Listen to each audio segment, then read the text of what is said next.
किसी ने क्या खूब कहा, यदि आप में अहंकार व क्रोध है तो आपको किसी भी अन्य शत्रु की आवश्यकता नहीं है। अपने आप को नष्ट करने के लिए ये दो अवगुण ही पर्याप्त है। हाय दोस्तों, मैं गोविंद नेगी आज आपके सामने प्रस्तुत करने जा रहा हूँ उद्धव गीता का बहुत ही मनमोहक व सुंदर संवाद, जो कि भगवान कृष्ण और उद्धव के बीच में हुआ। दोस्तों, महाभारत से जुड़े हर व्यक्ति को प्रश्नों का सामना करना ही पड़ा।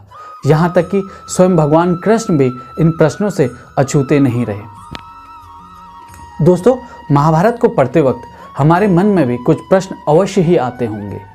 ऐसे ही कुछ तीखे व कड़वे प्रश्न उद्धव जी ने मेरी और आपकी ओर से भगवान कृष्ण से पूछे, जिनसे वर्तमान में हम कुछ सीख सके, जिनका भगवान कृष्ण ने बहुत ही सुंदर व सटीक उत्तर दिए, जिससे उद्धव जी की मन की सारी शंकाएं समाप्त हो गई।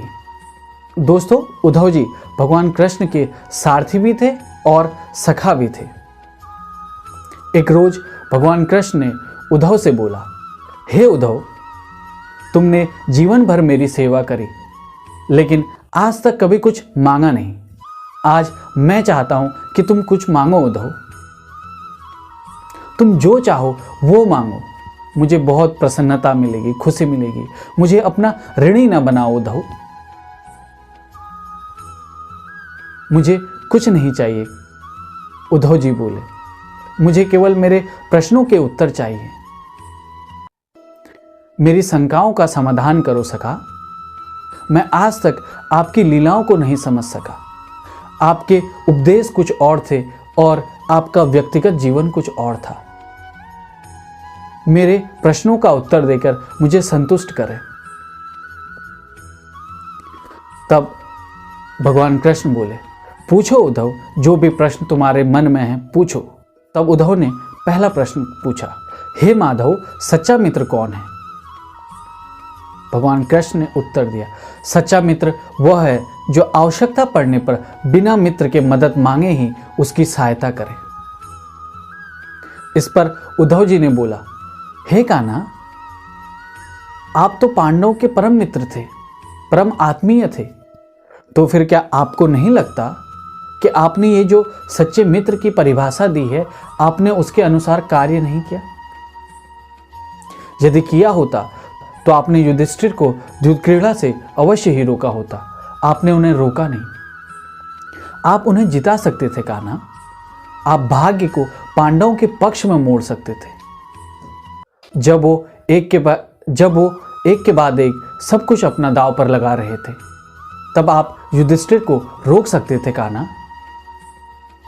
उन्होंने अपने भाइयों को, यहां तक कि अपनी पत्नी को भी दांव पर लगा दिया। आपने ऐसा क्यों नहीं किया कान्हा? आपने तो तब हस्तक्षेप किया जब द्रौपदी लगभग अपना सील खो चुकी थी। तब आपने उसे वस्त्र देकर उसे बचाने का दावा किया।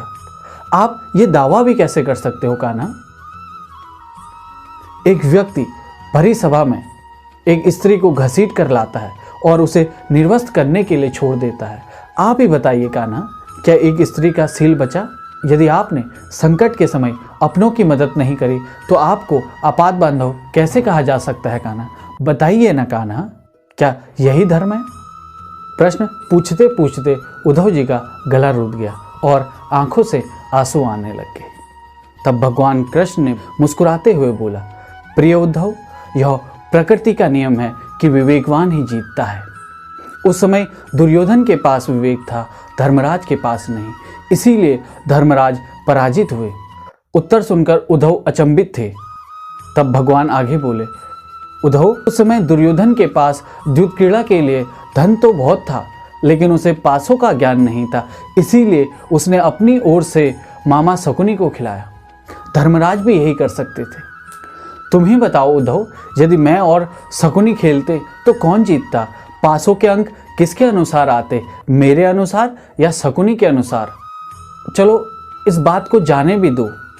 उन्होंने मुझे खेल में नहीं खिलाया, इसके लिए उन्हें माफ किया जा सकता, परंतु उन्होंने विवेक शून्यता के कारण एक बहुत बड़ी गलती करी। उन्होंने मुझसे प्रार्थना करी कि मैं तब तक सभा कक्ष में ना जाऊं जब तक कि मुझे बुलाया ना जाए, क्योंकि वे नहीं चाहते थे कि मुझे मालूम पड़े कि वो जुआ खेल रहे हैं। मैं बाहर प्रतीक्षा करता रहा, किसी ने भी मुझे नहीं बुलाया। भीम, अर्जुन, नकुल, सहदेव ये सब के सब भाग्य और दुर्योधन को कोसते रहे, किसी को भी मेरी याद ना आई। जब दुशासन द्रौपदी को घसीटते हुए सभा कक्ष में लाया तो वो भी अपने सामर्थ्य अनुसार जूझती रही, उसने भी मुझे याद नहीं किया। उसकी बुद्धि तो तब जागृत हुई जब दुशासन ने उसे निर्वस्त करना आरंभ किया। तब उसने हरि हरि अभ्याम कृष्णा अभ्याम की पुकार लगाई और मैं तत्क्षण वहाँ पर पहुँच गया। तुम ही बताओ उद्धव, इसमें मेरी क्या गलती? इस पर उद्धव जी बोले, कान्हा आपका स्पष्टीकरण तो प्रभावशाली है, कान्हा आपका स्पष्टीकरण तो प्रभावशाली है, लेकिन मुझे पूर्ण संतुष्टि नहीं। इसका मतलब तो यही है कि आप संकट में घिरे भक्त की रक्षा करने स्वयं नहीं जाएंगे जब तक कि आपको बुलाया ना जाए। कृष्ण फिर मुस्कुराए और बोले, हे उद्धव, इस सृष्टि में हर एक का जीवन उसके स्वयं के कर्मफल के आधार पर ही संचालित होता है। न तो मैं इसे चलाता हूँ और न ही इसमें कोई हस्तक्षेप करता हूँ। मैं तो केवल एक साक्षी हूँ। मैं सदैव तुम्हारे नज़दीक रहकर जो हो रहा है उसे देखता हूँ। वाह कान्हा वाह, बहुत अच्छा। इसका मतलब तो यही हुआ, आप हमारे पास रहकर हमारे सभी दुष्कर्मों का निरीक्षण करते रहेंगे। हम पाप पर पाप करते रहेंगे और आप हमें साक्षी बनकर देखते रहेंगे। आप क्या चाहते हैं कान्हा? कि हम भूल करते रहें, पाप की गठरी बांधते रहें और फिर उसका फल भुगतते रहें? उद्धव के शब्द, उद्धव के वाक्य उल्हाना से भरे थे। भगवान श्री कृष्ण फिर मुस्कुराए और बोले, हे उद्धव, शब्दों के गहरे अर्थ को समझो। यदि तुम समझकर यह अनुभव करोगे कि मैं प्रत्येक पल, हर समय, हर क्षण तुम्हारे साथ साक्षी के रूप में हूँ, तब तुम क्या कुछ गलत कार्य कर पाओगे? तुम निश्चित रूप से कुछ भी गलत नहीं करोगे।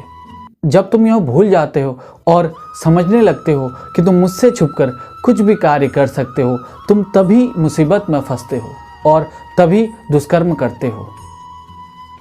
यदि मनुष्य समझ जाए कि मैं प्रत्येक व्यक्ति के साथ साक्षी के रूप में हमेशा हूँ, तो क्या कोई मनुष्य कुछ गलत कार्य कर पाएगा? कदापि नहीं। तो दोस्तों, इस तरह उद्धव जी को उनके सारे प्रश्नों के उत्तर मिल गए और उनकी सारी शंकाएं समाप्त हो गई। सच बात है दोस्तों, यदि हम हर पल ईश्वर की मौजूदगी को महसूस करें तो हम कुछ भी गलत नहीं कर सकते। दोस्तों, इस संवाद से हमें 3 बातें सीखने के लिए मिलती है। पहली बात दोस्तों, जीवन की प्रत्येक परिस्थिति में हमारी हार व जीत इस बात पर निर्भर नहीं करती कि हम कितने अच्छे हैं, कितने बुरे हैं, या हमारे अंदर कितनी अच्छी स्किल है या नहीं है, बल्कि हमारी हार व जीत पूर्णतः इस बात पर निर्भर करती है कि हमारे अंदर कितना धैर्य है। दोस्तों, जब कभी भी हम अपना धैर्य खोते हैं तो उसका सबसे पहला प्रभाव हमारी बुद्धि पर पड़ता है, जिसके कारण हमारे अंदर नकारात्मक विचार जन्म लेते हैं, जैसे क्रोध, लोभ, अहंकार, ईर्ष्या, द्वेष, इनसिक्योरिटी, सेल्फ डाउट, हीन भावना आदि, जिनके कारण हमारे लिए गए सारे फैसले गलत होते हैं और जीवन में हमें हार का सामना करना पड़ता है। तो दोस्तों, हमारे जीवन में धैर्य का होना बहुत ही आवश्यक है। धैर्य के होने से हम अपने जीवन में आने वाली सभी परिस्थितियों का सही से आकलन कर उनका सामना कर सकते हैं और उन परिस्थितियों से बाहर निकल सकते हैं। दूसरी बात जो हम इस संवाद से सीखते हैं वो यह है कि हमारे जीवन कर्मफल के सिद्धांत पर चलता है। हम जो सोचते हैं वो करते हैं और बनते हैं। दोस्तों, आज हम सब अपने जीवन में जहाँ कहीं भी हैं वो अपने स्वयं के लिए गए निर्णयों की वजह से हैं। हम इंसानों की एक फितरत होती है, जब कभी भी हमारे साथ कुछ गलत होता है तो हम उसका जिम्मेवार किसी और व्यक्ति, घटना या किसी परिस्थिति को ठहरा देते हैं, और कई बार तो भगवान को। लेकिन हम स्वयं के निर्णयों पर कभी भी प्रश्न चिन्ह नहीं लगाते। हम स्वयं कभी भी अपने जीवन की जिम्मेदारी नहीं लेते, इसीलिए हम मुश्किल में फंसते हैं। यह पूर्णतः हमारे ऊपर निर्भर है कि हम अपने जीवन की जिम्मेदारी लेते हैं या नहीं, हम अपने स्वयं के भाग्य का निर्माण करते हैं या नहीं, या फिर हम अपना जीवन किसी और के नियम, शर्तों या परिस्थितियों के हिसाब से जीते हैं। दोस्तों, तीसरी और सबसे महत्वपूर्ण सीख, यदि हम यह मान लें कि ईश्वर सदैव हमारे साथ हर पल, हर क्षण, हर वक्त साक्षी के रूप में मौजूद है, तो हम कुछ भी गलत कार्य चाह कर भी नहीं कर सकेंगे। लेकिन हम सब धर्म को मानते हैं, धर्म की नहीं मानते, इसीलिए हम जीवन में समस्याओं में फंसते हैं। दोस्तों, मेरा निवेदन आपसे सिर्फ इतना है कि ऊपर वाले से भी एक अपना प्यारा सा रिश्ता बनाइए। जैसे ही आप ऊपर वाले से रिश्ता बनाएंगे तो आप देखेंगे कि आपके अंदर की सारी बुराइयाँ, आपके अंदर की सारी बुराई व नकारात्मक विचार धीरे धीरे खत्म होते जा रहे हैं, और जिससे आपका एक नया प्रभावशाली व्यक्तित्व का निर्माण होगा। दोस्तों, आई होप आपको यह वीडियो अच्छा लगा। यदि इस वीडियो से आपको कुछ भी सीखने के लिए मिला तो प्लीज़ इस वीडियो को लाइक, शेयर और चैनल को सब्सक्राइब करना ना भूलें। जय हिंद, जय भारत।